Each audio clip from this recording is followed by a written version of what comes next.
Shalom semua, saya mau mengajak saudara untuk menggambarkan sosok Tuhan. Apa yang ada di benak saudara? Laki-laki atau perempuan? Banyak dari kita pasti akan menggambarkannya sebagai sosok laki-laki, bukan perempuan. Rasanya jarang sekali sosok Tuhan digambarkan sebagai seorang ibu dan seringkali digambarkan dengan maskulinitas seorang bapak.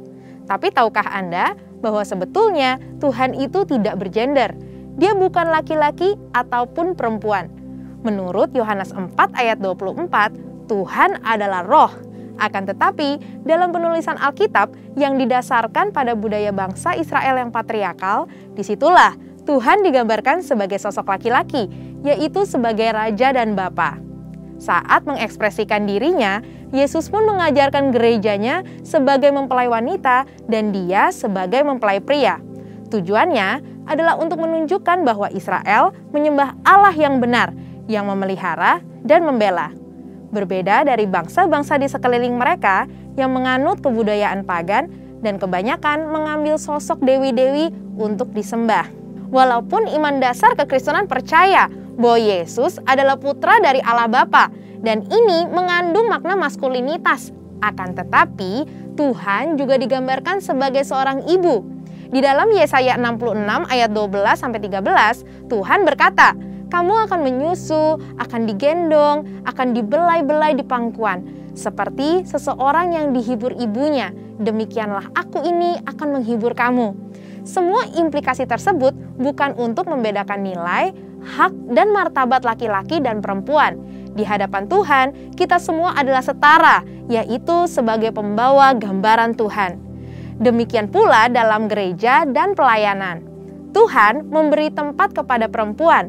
Banyak contoh dalam Alkitab yang menunjukkan perempuan dihormati dan dipercaya untuk memimpin, mengajar, dan bernubuat.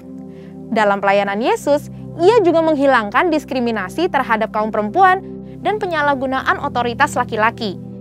Yesus menjadi sahabat perempuan dan mendorong perempuan untuk memberitakan Injil. Yesus pun memuji, membela, dan menyelamatkan perempuan yang seringkali direndahkan. Gereja kita pun konsisten mengikuti ajaran Tuhan, di mana perempuan dapat diangkat sebagai gembala, guru, worship leader, pengkhotbah, dan sebagainya. Mungkin ada yang bertanya, kemudian bagaimana dengan ayat yang tertulis dalam 1 Timotius 2 ayat 9-15 yang sepertinya mengharuskan perempuan berdiam diri, dilarang mengajar, dan tidak boleh berdandan? Perlu diketahui bahwa konteks ayat tersebut Paulus tujukan untuk mengajar jemaat Efesus yang dilanda ajaran sesat, pengaruh dari budaya paganisme setempat, di mana beberapa kaum perempuan elit yang melayani dianggap sebagai dewi dan mendominasi, mengambil alih otoritas yang merusak tatanan struktur Tuhan, bahkan mengajarkan ajaran sesat. Pada dasarnya, Rasul Paulus mendukung perempuan untuk bernubuat dan mengajar, serta menghormati dan memperhitungkan jeripaya perempuan yang melayani gereja.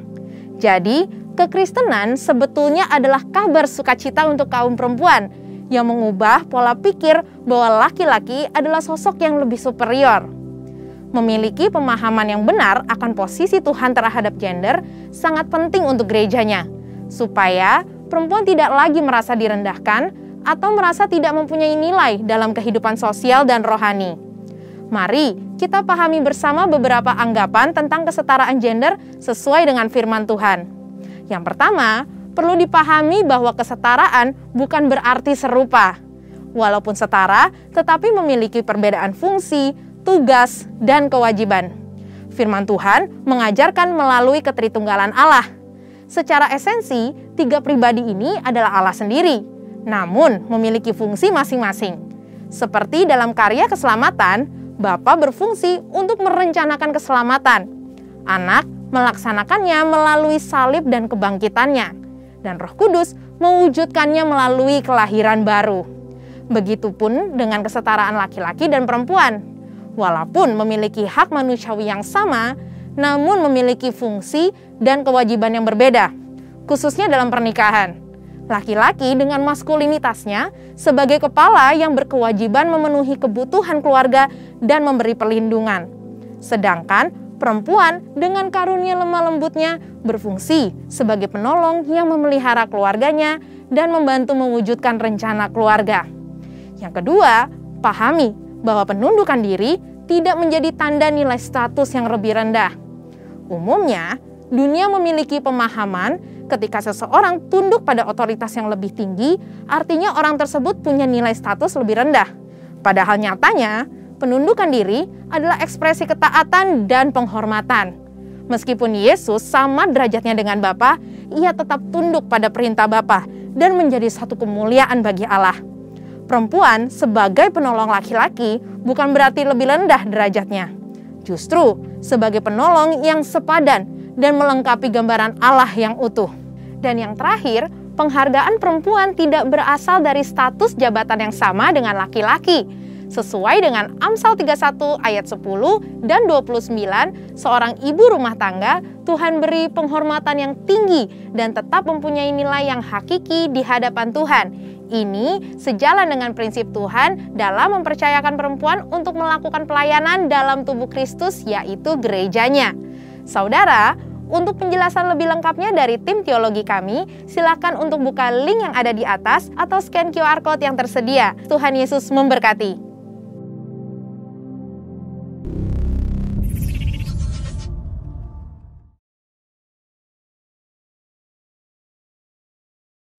Mazmur 91 dalam lindungan Allah. Orang yang duduk dalam lindungan yang maha tinggi dan bermalam dalam naungan yang maha kuasa akan berkata kepada Tuhan, tempat perlindunganku dan kubu pertahananku, Allahku yang kupercayai. Sungguh dialah yang akan melepaskan engkau dari jerat menangkap burung, dari penyakit sampar yang busuk. Dengan kepaknya ia akan melindungi engkau. Di bawah sayapnya engkau akan berlindung, kesetiaannya ialah perisai dan pagar tembok. Engkau tak usah takut terhadap kedahsyatan malam, terhadap panah yang terbang di waktu siang, terhadap penyakit sampar yang berjalan di dalam gelap, terhadap penyakit menular yang mengamuk di waktu petang. Walau 1.000 orang direbah di sisimu dan 10.000 di sebelah kananmu, tetapi itu tidak akan menimpa engkau. Engkau hanya menontonnya dengan matamu sendiri dan melihat pembalasan terhadap orang-orang fasik. Sebab Tuhan ialah tempat perlindunganmu, yang maha tinggi telah kau buat tempat perteduhanmu. Malapetaka tidak akan menimpa kamu, dan tulah tidak akan mendekat kepada kemahmu. Sebab malaikat-malaikatnya akan diperintahkannya kepadamu untuk menjaga engkau di segala jalanmu. Mereka akan menantang engkau di atas tangannya, supaya kakimu jangan terantuk kepada batu. Singa dan ular tedung akan kau langkahi, engkau akan menginjak anak singa dan ular naga. Sungguh hatinya melekat kepadaku, maka aku akan meluputkannya. Aku akan membentenginya sebab ia mengenal namaku. Bila ia berseru kepadaku, aku akan menjawab. Aku akan menyertai dia di dalam kesesakan. Aku akan meluputkannya dan memuliakannya. Dengan panjang umur akan kukenyangkan dia, dan akan kuperlihatkan kepadanya keselamatan daripadaku. Pentakosta ketiga. 1. Pentakosta ketiga adalah pencurahan Roh Kudus yang dahsyat di zaman ini, melebihi yang terjadi di Asusastrit. Kedua, Pentakosta ketiga akan mengakibatkan penuaian jiwa yang terbesar dan yang terakhir sebelum Tuhan Yesus datang kembali.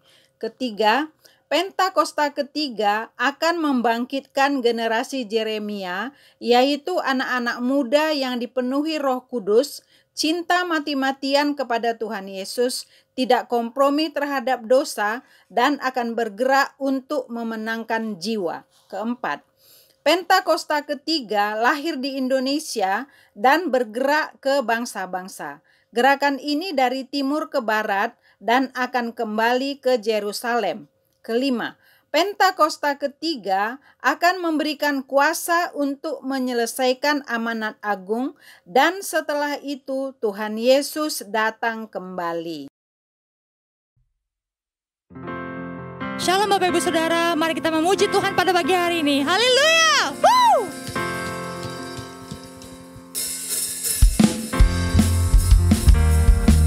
Sebab oleh karena domba Allah, dosa-dosa kita telah digantikan di kayu salib. Haleluya! Sekarang telah tiba keselamatan dan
anugerah-Mu Tuhan, kami ada di tempat ini.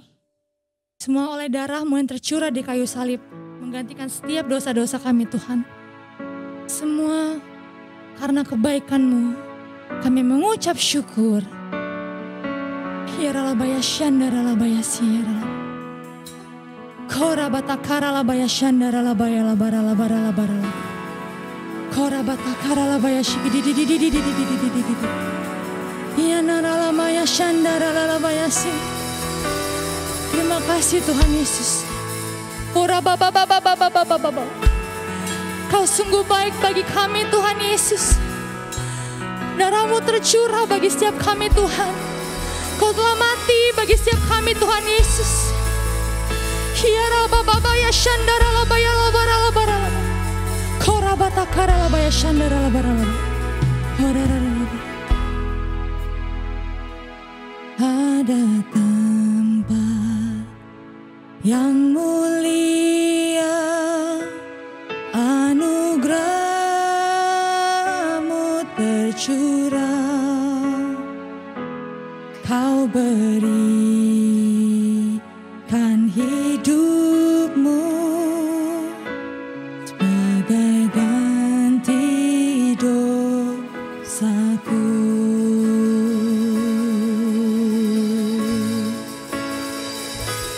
Lebih dari yang kukira, pengampunannya ku terima. Kasih Yesus yang abadi mengalir di Kalvari. Oleh jalan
sucikanku, kuasa salibmu pulihkan oleh karena salibmu seluruh hidupku milikku Tuhan, darahmu sucikanku, kuasa salibmu pulihkan, kuasa salibmu pulihkanku, kuasa salibmu pulihkanku. Mari berikan penyembahan yang terbaik bagi Tuhan Yesus. Mari katakan, Tuhan Yesus baik, Engkau sungguh baik Tuhan. Tiada ternilai kasih-Mu kepada kami Tuhan Yesus. Biarlah kami memuji Engkau lebih lagi Tuhan. Ya ralabaya shandara lalabaya lalabara lalabara lalabaya shi kurabatakara lalabaya lalabara lalabaya lalabara lalabaya shandara dididididididi. Oh, biarlah umat-Mu menyembah Kau Tuhan. Biarlah kami datang membawa puja syukur kami. Haleluya. Iralalabaya shandara lalabaya si kurabatakara lalabaya shandara lalaba. Yaralababatakara lalabaya lalabara lalabara lalabara lalabaya shandara dididididididi. Kurabatakara lalabaya shandara lalabaya si iyaralabaya shandara lalaba. Uralalamaya shandara lalabaya si iyaralabaya si uyaralabaya shi. Sebab bagi-Mu segala pujian kami Tuhan, segala hormat, kemuliaan hanya bagi nama Yesus. Ya ralabaya shandara lalabaya si. Oh, ya ralabaya shandara lalabaya si.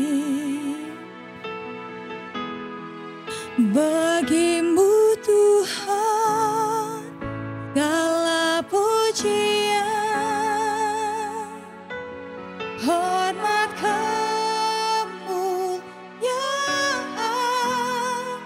tiada ternilai. Salib-Mu Tuhan sungguh berharga. Engkau bagi-Mu Tuhan segala pujian, hormat, kemuliaan tiada ternilai. Salib-Mu Tuhan sungguh berharga. Yesus, bagi-Mu Tuhan segala pujian, hormat,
Saudaraku yang terkasih yang ada di GBI Petukangan, saya percaya kita semua ada di dalam pemeliharaan Tuhan yang ajaib. Saya berterima kasih untuk kesempatan membagikan firman Tuhan di tempat ini ya. Terima kasih Pak Gembala. Puji Tuhan. Dalam kesempatan hari ini saya mau membagikan firman Tuhan dengan tema membangun ketangguhan di tengah kesulitan. Saudara-saudara, kita tahu bahwa yang namanya kesulitan tidak dapat dihindarkan dari kehidupan semua orang. Baik orang yang baik atau orang yang jahat, orang yang kenal Tuhan atau orang yang tidak kenal Tuhan, semuanya mengalami yang namanya kesulitan, tantangan, dan penderitaan. Bahkan di dalam Alkitab sendiri kita melihat tokoh-tokoh yang hidup benar di hadapan Tuhan seperti Ayub misalnya, tidak terhindarkan dari kesulitan yang terjadi di dalam kehidupannya. Bahkan Tuhan Yesus sendiri kita lihat mengalami kesulitan di dalam hidupnya. Saudara, jadi saya percaya kita tidak dapat menghindarkan diri dari yang namanya kesulitan. Satu-satunya cara supaya kita dapat tetap berjalan dan melanjutkan hidup kita di tengah kesulitan adalah dengan membangun yang namanya ketangguhan. Ketangguhan bukan berarti seseorang tidak merasakan dampak dari kesulitan yang terjadi. Ketangguhan juga bukan berarti seseorang seolah-olah begitu kuat sehingga dia dengan kekuatannya dapat mengatasi segala sesuatunya dengan sempurna gitu ya. Ketangguhan bukan bicara tentang itu. Ketangguhan bicara tentang bagaimana orang yang ada di dalam kesulitan beradaptasi dan kemudian tetap bertumbuh di tengah kesulitan. Kita dapat membayangkan sebatang pohon bambu misalnya, saudara. Ketika badai menerpa pohon bambu, maka pohon bambu melenturkan dirinya mengikuti arah angin yang bertiup. Dan setelah angin badai berhenti bertiup, maka pohon bambu dapat kembali ke posisi yang semula. Kira-kira seperti itulah yang namanya ketangguhan atau resilient di dalam kehidupan kita semua. Nah, kita bertanya, saudara juga bertanya, apakah saya ini orang yang tangguh atau bukan ya? Nah, saya punya kabar baik untuk kita semua. Karena firman Tuhan memberikan satu janji yang luar biasa kepada kita. Mari kita lihat firman Tuhan dari Mazmur 37 ayat 23 dan ayat 24. Mazmur 37 ayat 23 dan ayat 24. Firman Tuhan berkata begini, Tuhan menetapkan langkah-langkah orang yang hidupnya berkenan kepadanya. Apabila ia jatuh, tidaklah sampai tergeletak, sebab Tuhan menopang tangannya. Orang yang berkenan kepada Tuhan mungkin saja jatuh di dalam kehidupannya, mungkin saja mengalami kesulitan di dalam kehidupannya. Tapi satu hal yang firman Tuhan janjikan, tidak sampai tergeletak.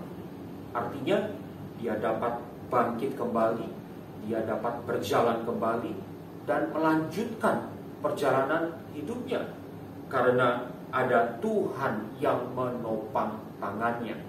Puji Tuhan. Jadi firman Tuhan memberikan satu jaminan bahwa semua orang yang berkenan kepada Tuhan, di dalam hidupnya ada yang namanya ketangguhan. Kalau jatuh tidak tergeletak, dia bisa bangkit kembali. Siapa orang yang berkenan kepada Tuhan? Orang yang berkenan kepada Tuhan adalah orang yang ada di dalam rencana keselamatan Tuhan Yesus.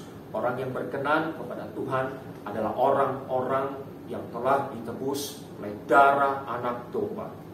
Bolehkah saya melihat saudara yang masuk dalam golongan itu? Saudara semua adalah orang yang berkenan kepada Tuhan. Katakan amin. Puji Tuhan, berarti kita semua, saudaraku, adalah orang-orang yang tangguh. Tuhan jadikan kita orang-orang yang tangguh. Nah, Akan tetapi kalau Tuhan buat kita, janjikan kepada kita ini orang-orang yang tangguh, tentu di dalam kehidupan orang-orang yang tangguh ada bagian yang harus kita lakukan. Ada bagian yang harus terjadi di dalam kehidupan orang-orang yang Tuhan telah buat menjadi orang-orang yang tangguh, saudara. Nah, kita akan lihat beberapa hal yang harus terjadi, beberapa hal yang harus dilakukan di dalam kehidupan orang-orang yang tangguh. Yang pertama, saudara, orang yang tangguh itu membangun pertalian. Membangun pertalian. Ya. Bayangkan kalau seseorang misalkan masuk ke hutan, di hutan dia tidak menyadari dia sedang berjalan menuju ke arah tanah yang merupakan pasir terapung, dan kemudian orang tersebut menginjak pasir terapung dan kemudian tenggelam ke dalam pasir terapung tersebut. Semakin orang itu merontak berusaha untuk keluar dari pasir terapung, semakin cepat dia tenggelam di dalam pasir terapung. Yang perlu orang ini lakukan adalah mencari sesuatu yang bisa dia pegang. Ya. Dan dengan demikian dia bisa pegang, entah itu dahan, entah itu akar, entah itu tali, dan kemudian dia menarik dirinya keluar dari pasir terapung. Kira-kira seperti itu, saudara, gambaran orang yang ada di dalam kesulitan hidup. Tidak bisa berjuang orang yang ada di dalam kesulitan hidup, tidak bisa berjuang dengan kekuatan sendiri untuk keluar dari kesulitan hidup. Harus membangun pertalian supaya dia bisa genggam tali itu dan kemudian dia bisa tarik dirinya keluar dari kesulitan. Kita bersyukur bahwa Tuhan memberikan kepada kita ada banyak pertalian di dalam kehidupan kita yang dapat kita mintai tolong pada saat kesulitan itu terjadi. Pertalian dengan keluarga jasmani misalnya, juga pertalian dengan keluarga rohani di dalam kul-kul yang ada. Saya percaya banyak sekali orang yang ditolong ya lewat pertalian keluarga jasmani, lewat pertalian keluarga rohani. Tapi saya percaya yang terutama harus dilakukan di tengah kesulitan hidup, yang pertama harus dilakukan untuk membangun ketangguhan adalah membangun pertalian dengan Tuhan. Membangun pertalian dengan Tuhan ya. Tetapi kenyataan yang ada berkata lain. Sebagai gembala, saya banyak menghadapi orang-orang yang minta konseling ya. Orang-orang yang mengalami kesulitan di dalam kehidupannya. Biasanya orang-orang ini, mereka yang mengalami kesulitan dalam hidupnya, ketika saya periksa bagaimana kehidupan rohaninya, rata-rata mereka tidak lagi bisa berdoa, tidak lagi bisa memuji menyembah Tuhan, tidak lagi bisa bersaat teduh, karena mereka sedang pikirannya begitu larut di dalam kesulitan yang dia alami di dalam kehidupannya. Saudaraku, ini sangatlah mengenaskan ya. Di saat dimana kita perlu membangun pertalian dengan Tuhan, di saat itu kenyataan berbicara justru orang yang di dalam kesulitan tidak mau, mungkin tidak menyadari ya, tidak mau membangun pertalian dengan Tuhan. Karena itu mari kita sadari hal ini, saudara ya. Bangun pertalian di tengah kesulitan yang ada dengan Tuhan. Mungkin orang yang ada di dalam kesulitan merasa loyo, merasa tidak kuat secara jasmani, secara rohani, merasa tidak kuat gitu ya. Dan mungkin ada orang yang bertanya-tanya dalam kondisi seperti itu, bertanya-tanya, apakah saya bisa datang kepada Bapa di surga? Keadaan lagi loyo. Ya, beberapa mungkin lagi bergumul dengan dosa. Aduh, apa saya bisa datang kepada Bapa di surga? Kita mau belajar dari Daud. Saudara, bagaimana di tengah kesulitan hidup yang dialami oleh Daud, bagaimana dia berdoa kepada Tuhan. Mari kita lihat Mazmur 13 ayat 3 dan ayat yang keempat. Demikian firman Tuhan, Mazmur 13 ayat 3 dan 4. Daud berdoa seperti ini kepada Tuhan di tengah kesulitan hidupnya. Berapa lama lagi aku harus menaruh kekhawatiran dalam diriku dan bersedih hati sepanjang hari? Berapa lama lagi musuhku meninggikan diri atasku? Pandanglah kiranya, jawablah aku ya Tuhan Allahku, buatlah mataku bercahaya, supaya jangan aku tertidur dan mati.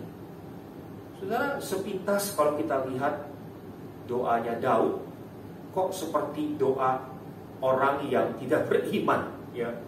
Dia bertanya, berapa lama lagi nih Tuhan kesulitan ini akan terjadi?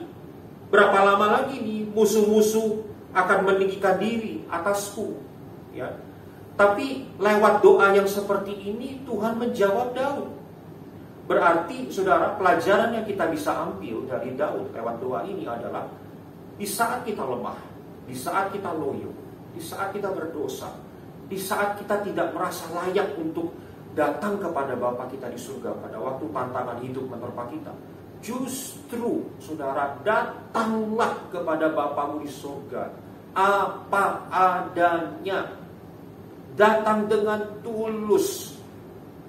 Kalau saudara tahu ada dosa di dalam hidup, datang dengan pengakuan dosa, datang dengan tulus kepada Dia, dan Bapa di surga, Bapa kita yang baik, akan mendengar doa yang tulus dari anak-anaknya.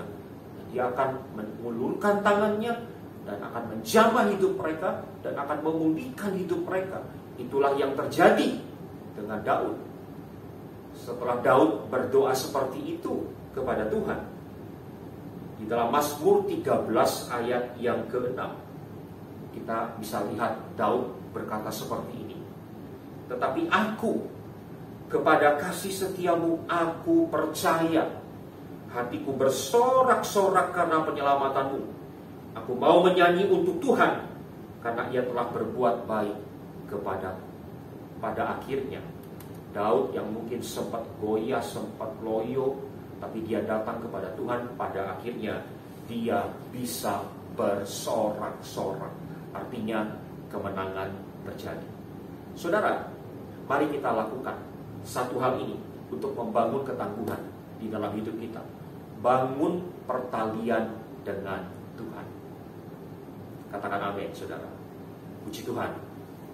Nah, hal yang kedua yang harus terjadi, yang harus dibangun di dalam kehidupan orang-orang yang tangguh adalah memelihara pikiran yang sehat. Memelihara pikiran yang sehat. Pikiran yang sehat itu pikiran yang seperti apa? Orang yang sedang ada di dalam penderitaan, di dalam kehidupan yang penuh dengan tantangan, itu seperti orang yang berjalan di dalam terowongan yang panjang, gelap gulita, dan dia tidak melihat ada cahaya di ujung terowongan itu. Kira-kira seperti itu, ya. Orang yang ada di dalam penderitaan tidak punya pengharapan, tidak bisa punya pikiran yang sehat, tidak, karena tidak punya pengharapan. Jadi, mari kita memelihara yang namanya pengharapan di dalam setiap momen, masa di mana tantangan hidup terjadi di dalam kehidupan kita. Harus pelihara pengharapan, ya, pelihara pengharapan. Saya ingat bagaimana satu ketika saya pernah ke sebuah tempat di Korea Selatan, ke sebuah jembatan layang yang berada di atas Sungai Han yang sangat lebar, ya. Saya berjalan di atas jalan layang itu, ya. Kemudian waktu saya berjalan, saya menemukan ada box telepon umum, ya, di pinggir jalan itu. Nah, saya bertanya, saya kaget, kok negara maju di hari-hari ini kok masih ada yang namanya box telepon umum, gitu ya. Nah, Ketika saya dekati box telepon umum itu, saya lihat ada tulisan, kalau kamu mau bunuh diri, kalau kamu berencana untuk bunuh diri, angkat telepon ini. Oh, rupa-rupanya itu jalan layang yang ada di atas Sungai Han sering dipakai sebagai tempat orang untuk bunuh diri dengan cara meloncat ke bawah ke Sungai Han gitu ya. Jadi ditaruh telepon umum untuk mengintervensi supaya pikiran orang yang tadinya putus asa ya paling tidak bisa dijernihkan kembali, paling tidak dia masih bisa melihat pengharapan sehingga dia mengurungkan niatnya untuk bunuh diri. Nah, jadi betapa pentingnya kita memelihara pikiran yang sehat, yaitu memelihara pikiran yang dipenuhi dengan pengharapan. Nah, pertanyaannya, bagaimana kita bisa tetap punya pengharapan di tengah-tengah situasi yang seolah-olah tidak ada pengharapan? Mau jalan ke depan, kita tidak melihat ada jalan pengharapan. Ke samping, kiri, kanan juga tidak ada, apalagi ke belakang. Jadi satu-satunya jalan untuk kita melihat pengharapan adalah ke atas. Ya, apa yang firman Tuhan katakan supaya kita tetap bisa punya pengharapan di tengah-tengah tantangan hidup. Mazmur 119 ayat 146 sampai dengan 147 berkata seperti ini. Aku berseru kepadamu, selamatkanlah aku. Aku hendak berpegang pada peringatan-peringatanmu. Pagi-pagi buta aku bangun dan berteriak minta tolong. Aku berharap kepada firman-Mu. Aku berharap kepada firman-Mu, firman Tuhan. Saudara, jadi firman Tuhan mengajarkan kita bagaimana caranya untuk tetap punya pengharapan, yaitu dengan berharap kepada firman-Nya. Saya percaya, ya, selalu ada pengharapan di dalam firman Tuhan, apapun yang terjadi di dalam kehidupan kita. Sepakat katakan amin, saudara. Selalu ada pengharapan di dalam firman Tuhan. Jadi mari, ya, kita bukan hanya membaca firman untuk supaya kita bisa berharap kepada firman, ya. Minimal membaca firman, tapi untuk bisa berharap kepada firman, baca firman, renungkan firman. Firman itu dikunyah sedemikian rupa, dimasukkan ke dalam hati, dimasukkan ke dalam pikiran, sampai firman itu menjamah hati kita, menjamah pikiran kita, ya. Seringkali kita sebut firman yang seperti ini itu namanya rema, ya. Firman itu tiba-tiba menjadi firman yang hidup, yang menjamah menyentuh hati kita, menjamah menyentuh pikiran kita, dan memberikan pengharapan di dalam kehidupan kita. Saudaraku, Tuhan Yesus memberikan sebuah teladan yang luar biasa, ya, bagaimana berharap kepada firman Tuhan. Saudara tentunya ingat pada saat Yesus dicobai di padang gurun selama 40 hari. Pada waktu itu Yesus berpuasa sehingga dia merasa lapar, dan iblis mencobai dia dengan berkata, ubahlah batu ini menjadi roti. Dan Yesus menjawab, ada tertulis bahwa orang bukan hanya hidup dari roti, tapi juga dari setiap firman yang keluar dari mulut Allah. Saudara, apa arti dari kisah ini, saudara? Kenapa Tuhan Yesus membandingkan firman dan roti, saudara, ya? Saya percaya gitu, ya, Tuhan Yesus mau sampaikan sesuatu kepada kita. Kalau orang setiap hari butuh roti, karena roti pada waktu itu adalah makanan pokok dari orang-orang Israel, ya. Roti adalah sesuatu yang dibutuhkan setiap hari. Roti adalah sesuatu yang enak di dalam indera pengecapan kita, ya, di dalam indera pengecapan orang-orang Israel pada waktu itu. Orang perlu makan roti setiap hari, gitu. Orang perlu mengecap betapa nikmatnya roti itu setiap hari. Nah, Kalau itu dilakukan kepada roti, Tuhan Yesus itu mau ngajari kita semua hari ini. Apalagi kepada firman. Kalau orang tidak bisa tidak makan roti setiap hari, dia harus makan roti setiap hari. Bagaimana dengan firman Tuhan? Ada seberapa banyak kita yang mau berkata, Tuhan, saya hari ini tidak harus membaca firman Tuhan.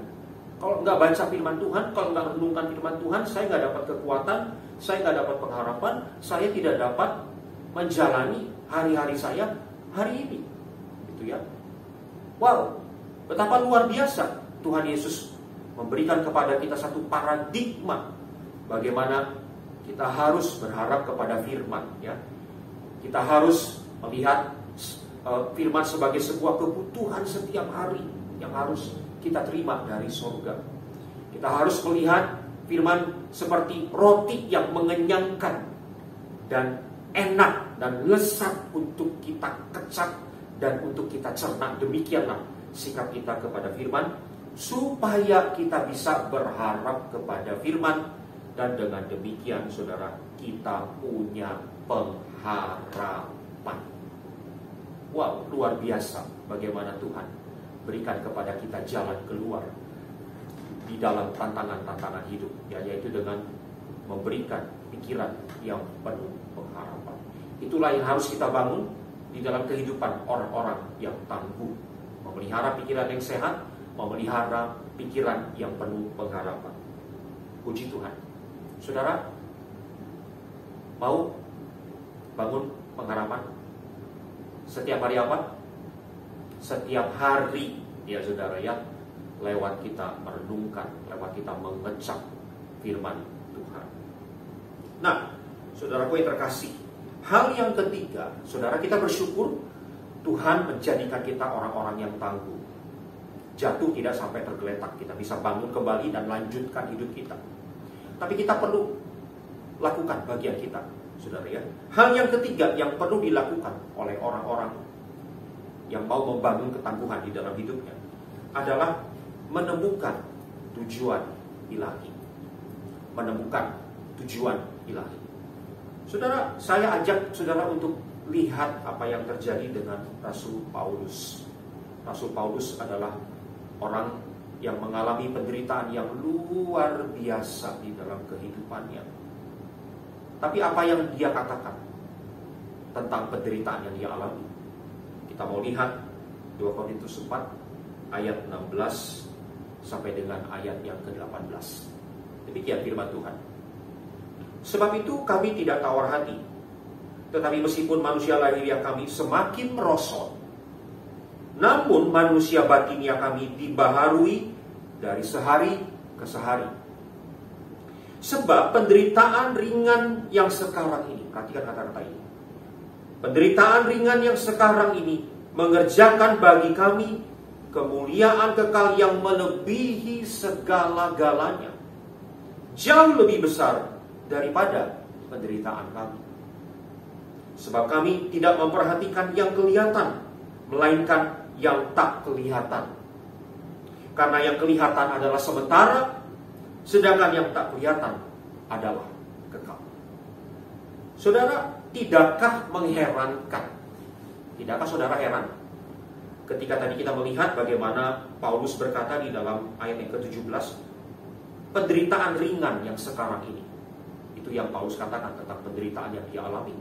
Penderitaan ringan yang sekarang ini. Padahal kita tahu benar ini penderitaan yang dialami Paulus bukan penderitaan yang ringan, penderitaan yang luar biasa, berat. Ya. Bagaimana Paulus bisa berkata itu penderitaan yang ringan? Apakah Paulus lagi pura-pura? Dia merasakan berat, tapi udah deh, pura-pura saya ngomong ini penderitaan ringan. Saya percaya bukan seperti itu, ya. Karena ini firman Tuhan, saya percaya Paulus tidak berpura-pura. Bagaimana Paulus bisa bilang bahwa penderitaan yang dia alami adalah penderitaan yang ringan? Kalau kita memperhatikan, saudara, Paulus tadi berkata begini, penderitaan ringan yang sekarang ini mengerjakan bagi kami kemuliaan kekal yang melebihi segala-galanya, jauh lebih besar daripada penderitaan kami. Kemuliaan kekal yang melebihi segala-galanya. Apa itu? Itu tujuan ilahi. Ya. Paulus bisa lihat tujuan ilahi di dalam hidupnya, yaitu beroleh kemuliaan kekal yang melebihi segala-galanya. Dan ketika Paulus temukan tujuan itu, dia bisa lihat tujuan ilahi itu, maka paradigmanya berubah.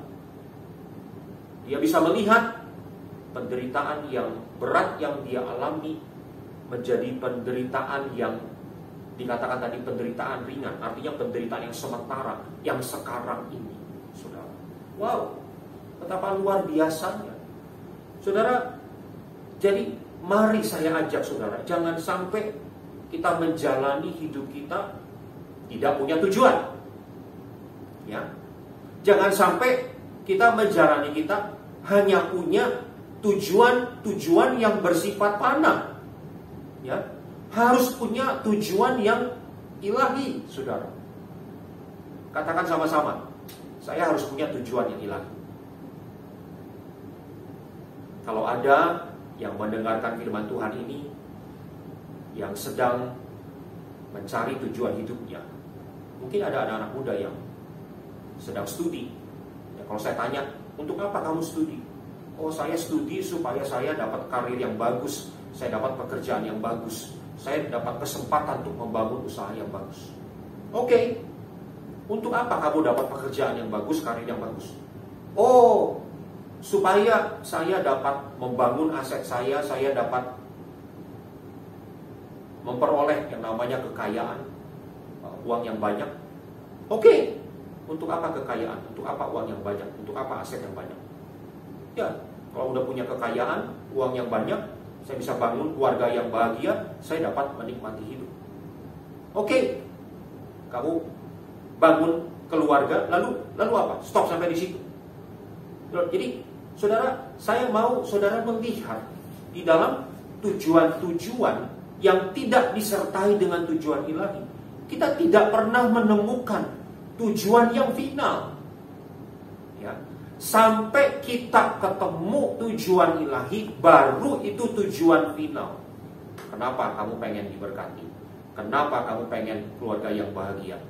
Saudara bisa berkata, karena saya pengen hidup saya menyenangkan Tuhan. Karena saya pengen hidup saya dipakai oleh Tuhan untuk menggenapi amanat agung. Ya, itu semua adalah tujuan-tujuan ilahi.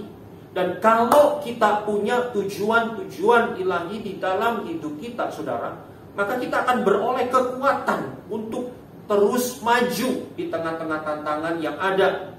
Ya, mungkin sempat ambil napas dulu karena capek, tapi lanjutkan kembali, jalan lagi, kalau perlu lari lagi, karena ada tujuan di depan kita yang membuat kita bangkit lagi, jalan lagi, lari lagi. Karena kita berlari-lari kepada tujuan itu, saudara. Wow. Miliki tujuan ilahi, paradigmamu akan berubah. Miliki tujuan ilahi, kau akan punya yang namanya ketangguhan di dalam kehidupan. Saudaraku yang terkasih di dalam Tuhan, saya berdoa dan saya percaya, ya, apapun yang sedang kita alami di dalam kehidupan kita, tantangan demi tantangan yang ada, mungkin ibarat seperti padang gurun. Ya.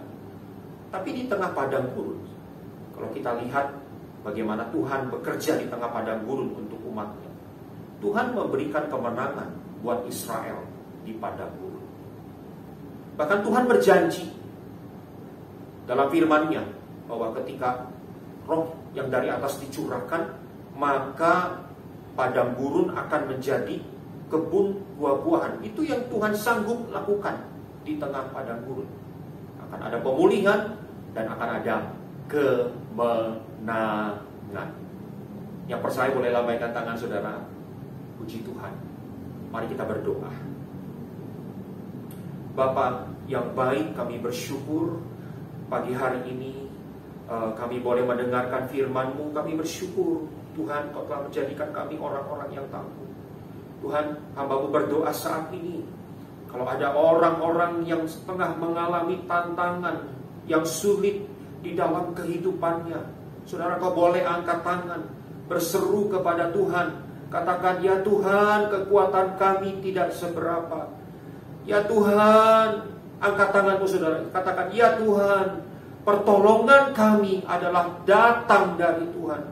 Karena itu hamba-Mu berdoa, ya Tuhan, dalam nama Yesus, ya Tuhan, Kau jadikan mereka orang-orang yang tangguh. Kau jadikan mereka orang-orang yang mencari Engkau dan connect dengan surga. Orang-orang yang punya pengharapan, orang-orang yang punya tujuan ilahi, yang sakit disembuhkan, yang putus asa dikuatkan, yang lemah diberikan kekuatan ekstra dalam nama Yesus. Dalam nama Yesus. Terjadilah seperti yang Tuhan rencanakan. Segala yang mulia yang telah Tuhan janjikan. Ketika kita jatuh, kita pasti bangkit kembali. Karena tangan Tuhan menopang kita. Terjadilah itu seperti yang kita imani seturut dengan firman Tuhan. Dalam nama Yesus. Setiap kita yang percaya sama-sama katakan amin. Tuhan menguatkan saudara, Tuhan melindungi saudara, Tuhan memberkati saudara. Shalom. Kita satukan hati kita berdoa syafaat. Bapa yang baik, Allah yang kami sembah di dalam Yesus Kristus Tuhan dan Juru Selamat kami. Kami mengucap syukur pada hari ini Tuhan kepada-Mu. Terima kasih untuk segala kebaikan Tuhan di dalam kehidupan kami setiap hari. Terima kasih Tuhan, kami sudah dapat beribadah hari ini Tuhan. Semua boleh terlaksana oleh karena kasih setia-Mu. Bapa, kami mengucap syukur untuk segala hal, bahkan untuk firman-Mu yang sudah disampaikan hamba-Mu Tuhan. Terima kasih ya Aba Bapa. Biarlah firman-Mu yang sudah ditabur boleh menjadi rema di dalam kehidupan kami, boleh bertumbuh bahkan berbuah-buah Tuhan. Kami percaya Roh Kudus-Mu yang senantiasa menuntun kami, untuk kami boleh memahami kebenaran firman-Mu. Bahkan terlebih lagi kami boleh melakukan apa yang menjadi isi hati Tuhan di dalam kehidupan kami. Bapa, kami berdoa buat hamba-Mu yang sedang menyampaikan kebenaran firman. Berkati hamba-Mu Tuhan, berkati kesehatan dan umur panjangnya, berkati pelayanannya, dimanapun beliau melayani, penyertaan Tuhan ajaib. Terima kasih ya Aba Bapa. Kami berdoa untuk gembala sidang kami Pak Niko dan keempat wakilnya, bahkan seluruh keluarga besarnya. Berkati hamba-Mu di dalam melayani Tuhan. Terus pakai lebih lagi menjadi alat-Mu. Biarlah Tuhan, kuasa-Mu yang senantiasa tercurah di dalam kehidupannya. Pakai lebih lagi untuk menuai banyak jiwa-jiwa. Bapak, terima kasih banyak. Kami berdoa buat gembala kami di Gembala Karayon kami di Rayon 1E Pak Beni Gunawan, juga semua gembala-gembala di cabang dan ranting, juga gembala-gembala kul kami serahkan ke dalam tangan Tuhan. Tuhan berkati mereka di dalam beritakan kebenaran firman-Mu. Berkati mereka Tuhan, curahkan kuasa yang dari surga itu memberkati hamba-hamba-Mu. Bapak, terima kasih banyak. Secara khusus kami berdoa untuk Pak Agus Tuhan, gembala kami di GBI Petukangan, juga Ibu Ambar Tuhan sebagai tiang doa bagi hamba. Berkati kesehatan dan umur panjangnya, pelayanannya di dalam memberitakan kebenaran firman-Mu Tuhan. Biarlah pengurapan dari surga mengalir terus bagi hamba-Mu Pak Agus. Berkati semua keluarga-keluarganya. Kami serahkan hanya kepada-Mu ya Aba Bapa. Terima kasih Tuhan, terima kasih banyak. Kami berdoa buat semua jemaat yang ada. Berkati mereka Tuhan dimanapun mereka berada. Yang sakit Engkau sembuhkan, yang lemah Engkau kuatkan, yang di dalam beban berat Engkau angkat bebannya. Apapun permasalahan mereka Tuhan, Engkau adalah jawaban untuk setiap anak-anak-Mu Tuhan.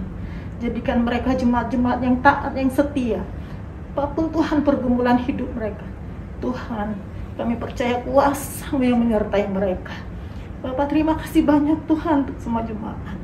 Kami juga berdoa Tuhan untuk bangsa dan negara. Bapak, curahkan kuasa-Mu bagi Indonesia. Kami mau katakan shalom Indonesia. Damailah Indonesia Tuhan, pulihkan bangsa kami. Kasihani bangsa kami Tuhan. Biarlah Tuhan, roh-Mu kau curahkan bagi negeri kami ini. Kami berdoa buat pemerintahan kami. Berdoa untuk Presiden dan Wakil Presiden Pak Jokowi dan Pak Amin. Tuhan, biarlah kau memberkati mereka, seluruh jajaran pemerintahannya. Dari atas sampai ke bawah, dari pusat sampai ke daerah. Roh takut akan Engkau ada di dalam kinerjanya Tuhan. Biar Engkau beri hikmat kebijakan lebih lagi Tuhan, untuk memimpin bangsa ini. Terima kasih Tuhan, kami berdoa untuk keamanan bangsa kami. Lindungi seluruh genap bangsa Indonesia Tuhan.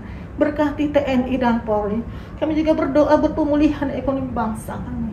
Biarlah Tuhan kau curahkan kuasa-Mu. Engkau pulihkan Tuhan ekonomi bangsa kami. Dan kami terlalu percaya kalau saat-saat ini Tuhan sedang memulihkan ekonomi bangsa kami. Terus kami berdoa kepada-Mu memohon. Bapak terima kasih, banyak terima kasih Tuhan. Inilah doa kami.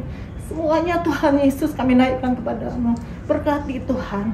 Kami percaya apa yang kami doakan Tuhan, Kau akan menambahkan lebih daripada yang kami doakan. Terpuji-puji nama-Mu. Hanya di dalam nama anak-Mu Yesus Kristus Tuhan kami sudah berdoa dan mengucap syukur. Haleluya. Angkat tangan saudara, terimalah berkat Tuhan. Kasih karunia berlimpah-limpah daripada Allah Bapa dalam anak yang tunggal Yesus Kristus. Persekutuan yang manis dengan Roh Kudus menyertai saudara sekalian mulai hari ini. Sampai Tuhan Yesus datang menjemput kita di awan-awan dan bahkan sampai selama-lamanya. Yang percaya bersama-sama katakan, amin.